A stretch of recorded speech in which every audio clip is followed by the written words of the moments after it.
السلام علیکم۔ رمضان کا مہینہ برکتوں، رحمتوں اور عبادت کا مہینہ ہے، لیکن اکثر خواتین کہتی ہیں کہ سحری، افطاری، گھر کے کام اور عبادت سب کچھ ایک ساتھ مینج کرنا بہت مشکل ہو جاتا ہے۔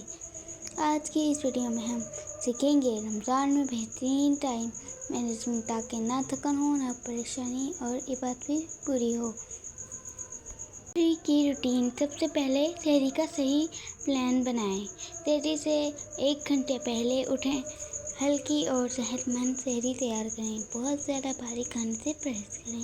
سحری کے بعد فجر کی نماز اور تلاوت ضرور کریں۔ یاد رکھیں، سکون والی سحری پورا دن آسان بنا دیتی ہے۔ فجر کے بعد کا وقت۔ فجر کے بعد قرآن کی تلاوت، ذکر اور تھوڑا آرام، یہ وقت سب سے برکت ہوتا ہے، اسے ضائع نہ کریں۔ دن کا روٹین۔ دن بھر میں بھاری کام رکھیں، ہلکی صفائی، ضروری کچن ورک، پیر کا تھوڑا آرام، زیادہ کام شام کے لیے چھوڑ دیں تاکہ روزے میں کمزوری نہ ہو۔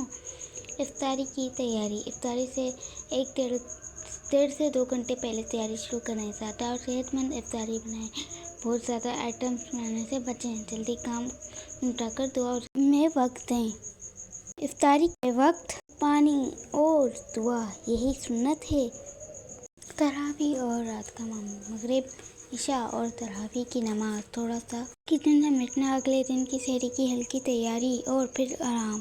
رمضان کی گولڈن ٹپس۔ کام کم، عبادت زیادہ، سادہ افطاری، موبائل کا کم استعمال، قرآن سے مضبوط تعلق، دعا اور ذکر کا معمول بنائیں۔ اگر یہ ویڈیو آپ کو فائدہ دے تو لائک، شیئر اور سبسکرائب ضرور کریں۔ ہم سب کو رمضان کی برکتیں سمیٹنے کی توفیق عطا فرمائے، آمین۔ اللہ حافظ۔ اپنا خیال رکھیں، اللہ آپ کو خوش رکھے۔